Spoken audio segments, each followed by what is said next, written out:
வணக்கம். மயில் ஆஸ்ட்ரோ டிவிக்கு உங்களை அன்போடு வரவேற்கிறோம். ஏஆர் ஜுவல்லரி வழங்கும் 2025ஆம் ஆண்டு தமிழ் புத்தாண்டு ராசி பலன்களை காணலாம். ஓம் கம் கணபதியே நமக்கு. 2025 தமிழ் புத்தாண்டு பலன்களை அடுத்து நம்ம பார்க்க போகிற ராசி வந்து பார்த்திங்கன்னா மகர ராசி. மகர ராசி அப்படிங்கிறப்ப வந்து பார்த்திங்கன்னா இது வந்து காலச்சக்கரத்துக்கு 10வது வீடு. ஸோ உழைப்பு உழைப்பு உழைப்பு களைப்பு களைப்பு அப்படின்னு சொல்லக்கூடிய ஒரு அற்புதமான ராசி இந்த மகர ராசி. சரராசி. உழைக்கும் போது நமக்கு ஒரு முன்னேற்றம் அப்படிங்கிறது வந்துட்டு கண்டிப்பாக நிச்சயமாக சனி பகவான் கொடுக்கக்கூடியவர் அப்படிங்கிறது இந்த ராசிக்காரர்களுக்கு பொருந்தும். இந்த மகர ராசிக்காரர்களுக்கு 2025 தமிழ் புத்தாண்டு எப்படி இருக்கும் அப்படின்னு ஜென்ரலாக பார்த்தோம்னா, இவ்வளோ காலமாக வந்து பார்த்திங்கன்னா உங்களுக்கு வந்துட்டு சனி பகவான் அப்படிங்கிறது 7.5 சனி காலகட்டத்தில் இருந்தவர் வந்துட்டு அப்படியே இப்போ விலகி மீன ராசிக்குள்ளே போயிட்டார். ஸோ இதுவே மிகப்பெரிய வரப்பிரசாதம். ஸோ உங்களுக்கு வந்து பார்த்திங்கன்னா இந்த 7.5 சனி காலகட்டத்தில் நிறைய பாடங்களையும் நிறைய கஷ்டங்களையும் கொடுத்தாலும் அது மூலிமா வந்துட்டு பார்த்திங்கன்னா நல்ல ஒரு படிப்பினையும் கொடுத்துருப்பார். ஸோ அந்த அனுபவத்தை வச்சுக்கிட்டு நீங்கள் அடுத்தடுத்து முன்னேறி போகிறதுக்கு எல்லா வாய்ப்புகளையும் வந்து சனி பகவான் வந்து திறந்து விடுவார். அதாவது ஒரு உபஜய ஸ்தானத்தில் போகிறார். அப்போ 2ஆம் இடத்துல ராகு வராரு சார், அவர் என்ன பண்ணுவார் அப்படின்னு கேட்டிங்கன்னா, சனி பகவான் வந்து 3ஆம் இடத்துல உட்காந்துருக்கார் இல்லைங்களா. ஸோ அதோடைய பலன்களை ராகு பகவான் வந்து அவருடைய வீட்டின் வழியே கண்டிப்பாக கொடுப்பார். அப்போ என்ன ஆகுனா உங்கள் முயற்சி ரொம்ப பெரிய லெவலில் போகும். அது மூலிமா சக்ஸஸும் ரொம்ப பெரிய லெவலில் இருக்கும். நிறைய பெரியவங்களுடைய ஆலோசனையும் சரி, அவங்களுடைய நேரடி பார்வையும் சரி உங்களுக்கு கிடைக்கப்பெறும். ஏன்னா குரு பகவானை வந்துட்டு ராகு வந்து தொடர்பு கொள்வார். அது மூலிமா டெவலப்மெண்ட்டுங்கிறது இருக்கும். அட் த சேம் டைம் வந்து ராசிக்கு 12ஆம் இடத்தையும் குரு பார்க்கறதுனால வெளிநாடு, வெளியூர், வெளிமாநில தொடர்பு, நல்ல ஒரு நட்புகள் கிடைத்தல், நல்ல ஒரு தொழிலதிபரோட அறிமுகம் கிடைத்தல், இதெல்லாம் ரொம்ப இந்த காலகட்டம் ரொம்ப பிரமாதமாக இருக்க ஆரம்பிக்கும். இது எல்லாத்தையும் தாண்டி வந்து பார்த்திங்கன்னா கேது வந்து பார்த்திங்கன்னா உங்களுக்கு 8ஆம் இடத்துல இருக்கிறதுனால வந்துட்டு மறைபொருளாக அறியும் ரகசியம், ஆன்மீகம், இந்த சித்து வேலைகள், சித்தருடைய வழிபாடு, இந்த மாதிரி விஷயம்லாம் வந்து ரொம்ப பிரமாதமாக நடக்க ஆரம்பிக்கும். இதில் இருக்கிற பெண்களுக்கும் வந்து பார்த்திங்கன்னா இந்த காலகட்டம் வந்துட்டு நிறைய பேர் வீட்டில் பிரச்சனைகள், கணவன் மனைவி மனஸ்தாபங்கள், அப்புறம் குழந்தை பேர் பிரச்சனை இருக்கிறது, இந்த மாதிரி பல விஷயங்கள் நடந்திருக்கும். இந்த காலகட்டம் முழுக்கவே வந்துட்டு அதுக்குண்டான பிரச்சனைகள் எல்லாமே தீர்றதுக்குண்டான வழிகள் வந்து பிறக்க ஆரம்பிக்கும். உங்களுக்குன்னு ஒரு நல்ல டாக்டர் வருவாங்க, டிவோர்ஸ் கேஸ் நடந்தால் நல்ல வக்கீல் வருவாங்க, சில பேர் வக்கீல் மாறுவாங்க, வேறு ஏதாவது வீடு கோர்ட்டு கேஸ் இந்த மாதிரி பஞ்சாயத்தில் இருந்தது, கடன் பிரச்சனை இருந்தது, இது எல்லாமே ரிலீவ் ஆகக்கூடிய ஒரு டைமாக இருக்கும். முன்னோருடைய சொத்துக்கள் வந்துட்டு கிடைக்கிறதுல ஒரு இழுபறி வந்திருக்கும், அது எல்லாமே ஒரு பைசலுக்குள்ளே வரும். அண்ணன் தம்பி தகராறு பஞ்சாயத்தெல்லாம் இருந்திருக்கும், அதுவும் ஒரு பைசலாகும். அக்கா தங்கச்சிகளுடைய சில மனஸ்தாபங்கள் வந்து போயிருக்கும் அம்மாவை பேஸ் பண்ணி. ஸோ அந்த அம்மாவே வந்துட்டு 2 பேருக்குமே காம்ப்ரமைஸ் பண்ணி கரெக்ட் பண்ணி உங்களை வழிநடத்தி போவாங்க. ஸோ எல்லாமே வந்து பார்த்திங்கன்னா ஓரளவுக்கு வந்து சுமூகமாக தான் போகும். ஒரே ஒரு விஷயம், இதுக்காக கொஞ்சம் பணம் வந்து நிறைய செலவாகும். ஏன்னா வந்துட்டு குரு எப்படி இருந்தாலும் வந்து பார்த்திங்கன்னா 5ஆம் வீட்டிலேருந்து 6ஆம் வீட்டில் மறைகிறார் அப்படிங்கிறப்போ வந்துட்டு பணங்கிறது கொஞ்சம் எக்ஸ்ட்ராவே செலவாகும். ஆனால் அது எல்லாமே ஒரு சுப செலவாகவே அமையும். ஸோ கவலைப்பட வேண்டாம், சரிங்களா. ஸோ இனி அடுத்து நம்ம செக்மெண்டேஷனாக நம்ம பார்க்குறப்போ வந்து அரசியல்வாதிகளுக்கு எப்படி இருக்கும் மகர ராசி மக்களுக்கு அப்படின்னு பார்த்திங்கன்னா, மகர ராசியில் இருக்கிற அரசியல்வாதிகள் வந்துட்டு மக்களுடைய பெரும் செல்வாக்கு அப்படிங்கிறது நீங்கள் கிடைக்கப்பெறுவீங்க. ஏன்னா சனி பகவான் வந்துட்டு மக்கள் உண்டான செல்வாக்கை குறிப்பிடக்கூடியவர். அது மூலிமா வந்து கிடைக்கும். நீங்கள் நிறைய பேர் வந்து பார்த்தீங்கன்னா கேன்வாஸுக்கு வீதியில் போய் இறங்குறது தேர்தல் காலத்தில் மட்டும் இல்லாமல் இந்த காலகட்டத்திலேருந்தே நீங்கள் ஆரம்பிச்சிட்டிங்கன்னா எலெக்ஷன் டைமில் நீங்கள் ஜெயிக்கிறதை யாராலையும் தடுத்து நிப்பாட்ட முடியாது. அதுக்கு உங்கள் சுயஜாதகமும் சப்போர்ட்டிங்கில் நல்லபடியாக இருந்ததுன்னா நீங்கள் கன்ஃபார்மாக நீங்களே ஜெயிப்பீங்க. அது போக வந்து பார்த்திங்கன்னா மக்களுக்கு சில நலத்திட்டங்கள் செயல்படுத்தும் போது சில இடர்பாடுகள்லாம் ஏற்பட்டு இருக்கும். கவர்மெண்ட் சைட்லேருந்து சில பஞ்சாயத்துக்கள்லாம் வந்திருக்கும். அது எல்லாத்தையும் தாண்டி அதை கரெக்ட் பண்ணி அவங்களுக்கு நல்ல விதமாக கொண்டு போய் சேர்க்கறதுல நீங்கள் பாடுபடும் போது மக்களிடையே ஒரு நல்ல பெயர் வந்து கண்டிப்பாக நீங்கள் சம்பாதிப்பீங்க. கட்சி மேல் மட்டத்திலையும் சரி, அடிமட்டத்திலையும் சரி, தொண்டர்களிடையும் சரி, சின்ன சின்ன கருத்து வேறுபாடுகள் அவ்வப்போது வந்து போனாலும் உங்களுக்காக உழைக்கக்கூடிய மக்கள் வந்துட்டு கண்டிப்பாக உங்களுக்கு ஹெல்ப் பண்ணுவாங்க. நிறைய நட்புகள் வந்துட்டு புதுசாக வருவாங்க. இந்த என்ஜிகே குமரனை எப்படி திடீர்னு சூர்யா ஒருத்தர் உள்ளே வந்துட்டு அந்த பாண்டியனை டெவலப் பண்ணி விடுவார் பார்த்திங்களா, அந்த மாதிரி உங்களுக்கும் கண்டிப்பாக ஒரு நல்ல மக்களுடைய தொடர்பு, நல்ல ஒரு கேண்டிடேட்டு உள்ளுக்குள்ளே வர்றது, இது எல்லாமே உங்கள் ஏரியாலையும் சரி தொகுதியிலையும் சரி நல்ல ஒரு டெவலப்மெண்ட்டை கொடுக்கும். நிறைய பேருக்கு வந்து பார்த்திங்கன்னா படிக்காதவங்க இந்த ராசியில் வந்து இருப்பாங்க. ஸோ அவங்களுக்கு வந்து படித்த மக்களுடைய ஒரு துணை அப்படிங்கிறது இந்த காலகட்டத்தில் கிடைக்க ஆரம்பிக்கும். நீங்கள் வந்துட்டு அரசியல்லேயே ஆல்ரெடி நான் இருக்கேன் சார் அப்படிங்கிறப்போ வந்து பார்த்திங்கன்னா இந்த ஐபிஎஸ் ஐஏஎஸில் இருக்கவங்க வந்து பார்த்திங்கன்னா உங்களுக்கு வந்துட்டு நல்ல ஒரு ஸ்கீம் வந்து ரெடி பண்ணி கொடுத்து அதை ஜனங்களுக்கு கொண்டு போகலாம் அப்படிங்கிற மாதிரி அவங்களோட கைடன்ஸை மட்டும் நீங்கள் நல்லதமாக எடுத்துக்கிட்டிங்கன்னா டெவலப்மெண்ட்டுங்கிறது இந்த காலகட்டம் ரொம்ப சூப்பராக இருக்குங்க. மொத்தத்தில் இந்த மகர ராசியில் வந்து அரசியல்வாதிகளுக்கு இந்த ஒரு காலம் வந்துட்டு ஒரு அருமையான காலகட்டம்.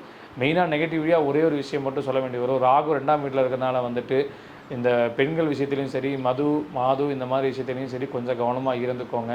இல்லாட்டி மீடியாவில் வந்துட்டு பார்த்திங்கன்னா தேவையில்லாத சில காசிப்ஸுகளுக்கு நீங்களே பலியாகக்கூடிய தன்மையும் உண்டு. அடுத்தது வந்து பார்த்திங்கன்னா உத்தியோகஸ்தர்களை பொறுத்தளவுக்கு வந்து பார்த்திங்கன்னா இந்த காலகட்டம் வந்துட்டு நிறைய பேருக்கு வந்துட்டு ப்ரொமோஷன் கிடைக்கும், இன்க்ரிமெண்ட் கிடைக்கும், டிபார்ட்மெண்ட்லேயே வந்துட்டு நான் நிறைய படிக்கணும், இது சார்ந்த விஷயங்கள் வந்து தெரிஞ்சுக்கணும் அப்படின்னு நினைக்கிறவங்களுக்கு படிக்கிறதுக்கு மேனேஜ்மெண்ட்டே வந்து நல்ல ஒரு அமைப்பு கொடுப்பாங்க. சார் நான் ஃபாரினில் போய் சில கோர்ஸ்லாம் படிக்கணும்னு விரும்புகிறேன், அதனால் வந்துட்டு இருக்கிற வேலையை விட்டுட்டு நான் ஃபாரினில் போய் பார்த்துட்டு அந்த படிப்பை கண்டினியூ பண்ணணும்னு நினைக்கிறவங்க தாராளமாக நீங்கள் முயற்சி பண்ணிங்கன்னா கிடைக்கும். சம்டைம்ஸ் கம்பெனியே வந்துட்டு உங்கள் படிப்புக்குண்டான செலவையும் கொடுத்துட்டு அந்த கம்பெனியை வந்துட்டு அந்த ஒரு ஃபாரினில் ஒரு கம்பெனி இருக்கும், பிரான்ச் இருக்கும், நீங்கள் அங்கே போய் ஒர்க் பண்ணுற மாதிரி ஒரு சூழல் வரும். ஸோ இது வந்து டிராகன் படத்தில் ஒரு கம்பெனி செட்டப் பண்ணி கொடுக்கணும் இல்லைங்களா, பிரதீப் ரங்கநாதனுக்கு, அந்த மாதிரி உங்களுக்கும் ஒரு நல்ல ஒரு சான்சஸ் வந்து கண்டிப்பாக க்ரியேட் பண்ணி கொடுப்பாங்க. ஸோ யூட்டிலைசேஷன் பண்ணிக்கோங்க. பெண்களுக்கு நிறைய ஒரு ஆப்பர்ச்சுனிட்டிஸ் வந்துட்டு இந்த காலகட்டத்தில் க்ரியேட் ஆகும். காலேஜில் கேம்பஸ் இன்டர்வியூ முடிச்சுட்டு வேலைக்கு சேர்ந்தவங்களுக்கு ஒரு ப்ரொமோஷன் வந்து கிடைக்கலையே, ஒரு மாதிரியே வேலை சுமாராக போயிட்டுருக்கு அப்படின்னு நினச்சவங்களுக்கு இந்த காலகட்டம் வந்து திடீர்னு ஒரு ப்ரொமோஷன் கிடைக்கிறது, ஒரு இடமாற்றம் கிடைக்கிறது, பிடிச்ச ஒரு இடத்துல வந்துக்கிட்டு ஆஃபீஸுக்கு பக்கத்துலேயே வீட்டில் இருந்து நடந்து போகிற டிஸ்டன்ஸ்லேயே ஒரு அமைப்பு வர்றது, இதெல்லாமே ஒரு திடீர் சம்பவங்கள்லாம் நடக்க ஆரம்பிக்கும். ஏன்னா ராகு 2ஆம் வீட்டோட தொடர்பு வருவாங்களா, ஸோ அதனால் நல்ல விஷயங்கள் நடக்க ஆரம்பிக்கும். நெகட்டிவிட்டி சைடில் வந்து கொஞ்சம் பார்க்குறப்போ வந்து பார்த்திங்கன்னா ஆஃபீஸில் இருக்கவங்க கூட வந்து லவ்லாம் போய் ஃபாலோ ஆவீங்க. ஸோ அந்த ஒரு விஷயத்தில் மட்டும் கொஞ்சம் கவனமாக இருந்துக்கோங்க. ஏன்னா ராகு வந்து சீட்டிங் பேர் வழி, ஸோ ஏமாந்து போகக்கூடிய தன்மைகளும் உண்டு. அதனால் அந்த விஷயத்தில் மட்டும் கொஞ்சம் கவனமாக இருந்துக்கோங்க. அடுத்து வந்து பார்த்திங்கன்னா தொழிலதிபர்கள். மகர ராசியில் வந்து தொழிலதிபர்கள்ங்கிறப்ப வந்து பார்த்திங்கன்னா நிறைய பேர் க்ரஷர் இண்டஸ்ட்ரி வச்சு ரன் பண்ணுறவங்க, லிக்கர் ஃபேக்ட்ரி வச்சு ரன் பண்ணுறவங்க, பெட்ரோல் பம்ப் நடத்துகிறவங்க, ஆயில், கேஸு இந்த மாதிரி இதில் இருக்கிறவங்க, கேஸ் ஏஜென்சி வச்சு நடத்துகிறவங்க, இவங்கெல்லாம் வந்து பார்த்திங்கன்னா கொஞ்சமாக டெவலப்மெண்ட் ஆவாங்க. புதுசாக மேற்கொண்டு ஒரு பங்கு ஓப்பன் பண்ணுறது, கேஸ் ஏஜென்சி எடுக்கிறது, ஃப்ரான்ச்சைஸி எடுக்கிறது, ப்ரெஷர் இண்டஸ்ட்ரீஸில் இன்னொரு பக்கம் வந்து எடுக்கிறது, இந்த மாதிரி விஷயங்கள்லாம் வந்துட்டு கண்டிப்பாக டெவலப்மெண்ட்டு சக்ஸஸுங்கிறது ரொம்ப சூப்பராக இருக்க ஆரம்பிக்கும். அதே மாதிரி வந்துட்டு பார்த்திங்கன்னா குக்கிங் ஆயில்ஸு, எடிபிள் ஆயில்ஸு, வேறு ஏதாவது வெஜிடபிள் மார்க்கெட்டில் இருக்கவங்க, அதுக்கப்புறம் ஹோல்சேல் மார்க்கெட்டில் வேலை செய்கிறவங்க, இந்த மாதிரி பிஸ்னஸ் எல்லாம் பண்ணுறவங்களாம் வந்து பார்த்திங்கன்னா நல்ல ஒரு டெவலப்மெண்ட்டு இந்த காலகட்டத்தில் இருக்கும்.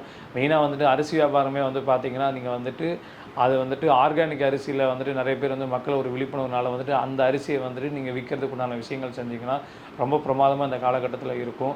அது போக வந்து விவசாயத்தில் இருக்கக்கூடிய மக்கள் வந்து பார்த்திங்கன்னா நீங்கள் வந்துக்கிட்டு ஒரு நவீன முறை விவசாயம், இந்த அக்ரி எக்ஸ்போ இந்த மாதிரிலாம் நடக்கும்போது போய் பார்ட்டிசிபேட் பண்ணுங்கள். அது மூலிமா உங்களுக்கு நல்ல ஒரு அறிமுகம் கிடைக்கும். மக்களுடைய ஒரு ஏற்றமும் ஒரு முன்னேற்றமும் வந்துட்டு ஒரு கிடைக்கும். நிறைய பேர் இந்த ஃபீல்டில் இருக்கிற சயின்டிஸ்ட் வந்து உங்களுக்கு ஹெல்ப் பண்ணுவாங்க. அது மூலிமா க்ரோத்துங்கிறது ரொம்ப ஈல்டு வந்து ஜாஸ்தி எடுக்கும். அதனால் ப்ராஃபிட் ரேஷியோவும் நிறையா ஆரம்பிக்கும். நீங்கள் பண்ணக்கூடிய பிஸ்னஸில் வரக்கூடிய அமௌண்ட்டை வந்துட்டு நீங்கள் கோல்டு ஷேர்ஸ்லையும் வந்துட்டு இன்வெஸ்ட்மெண்ட் பண்ணிங்கன்னா அது கண்டிப்பாக ரெட்டிப்பாகக்கூடிய தன்மைகளும் இருக்குது. ஸோ பிஸ்னஸில் வந்துட்டு பணத்தை ஒரு பக்கம் நம்ம சம்பாதிச்சாலும் அதை ப்ராப்பராக இன்வெஸ்ட்மெண்ட் பண்ணால் தான் நமக்கு அடுத்த ரொட்டேஷனுக்கு யூஸ்ஃபுல்லாக இருக்கும் இல்லைங்களா. ஸோ அதனால் வந்துட்டு நீங்கள் கோல்டுலையும் வந்துட்டு ஷேர் மார்க்கெட்லையும் கொஞ்சம் இன்வெஸ்ட்மெண்ட் பண்ணுங்கள். டைவர்சிஃபிகேஷன் வந்துட்டு பண்ணுங்கள். ஒரே இடத்துல போய் தம் பண்ண வேணாம். நிறைய பேர் வந்து பார்த்திங்கன்னா நான் லேண்டு பிஸ்னஸ் பண்ணேன் சார், லேண்டில் வந்து அடுத்த இடத்துக்கு போகணும், ஃப்ளாட் போட்டு விற்கிறேன், அதை ப்ரொமோட் பண்ணுறேன் அப்படின்னா தாராளமாக பண்ணுங்கள். பட் புது ஏரியாக்கிட்ட பண்ணுங்கள். எப்போவுமே டெவலப்பிங் ஏரியாக்களை பண்ணுறது பதிலாக இனி கம்மிங் அடுத்த ஒரு 5 வருஷம் 10 வருஷம் கழிச்சு இந்த ஏரியா டெவலப் ஆகும் அப்படிங்கிறத மானிட்டர் பண்ணிட்டு அந்த ஏரியாவில் புதுசாக நீங்கள் சைட்டு போட்டு நீங்கள் விற்றீங்கன்னா கண்டிப்பாக பெரிய லெவலில் ப்ராஃபிட் சம்பாதிக்கக்கூடிய ஒரு அமைப்பு இந்த தொழில்களுக்கு நிச்சயமாகவே உண்டு. அடுத்து வந்து பார்த்திங்கன்னா மாணவ மாணவிகளை பொறுத்த அளவுக்கு இந்த மகர ராசிகளுக்கு வந்து பார்த்திங்கன்னா நீங்கள் வந்துட்டு நிறைய எழுதுனீங்கன்னா ரொம்ப நல்லாவே உங்களுக்கு வந்து எல்லாமே ஞாபகத்தில் நிற்கும். படிக்கிறத விட எழுதுறது ரொம்ப நல்லது.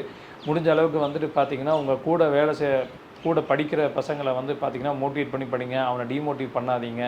நீங்களும் வந்துட்டு பார்த்திங்கன்னா யாராக இருந்தாலும் வந்துட்டு ஒரு நல்ல விதமாக பேசுங்க. நெகட்டிவாக எதுவும் பேசுங்க. கெட்ட வார்த்தையில் அடிக்கவே யூஸ் பண்ணுறது இதெல்லாம் வேணவே வேணாம். அதை அவாய்ட் பண்ணிடுங்க. ஏன்னா இந்த காலகட்டத்தில் நீங்கள் படிக்கிற நல்ல விஷயங்கள் எல்லாமே உங்கள் மண்டைக்குள்ளே ஏற அளவுக்கு வந்து குரு பகவான் சப்போர்ட் பண்ணுவார். ஸோ முடிஞ்ச அளவுக்கு அதை நல்ல விதமாக எடுத்துக்கோங்க.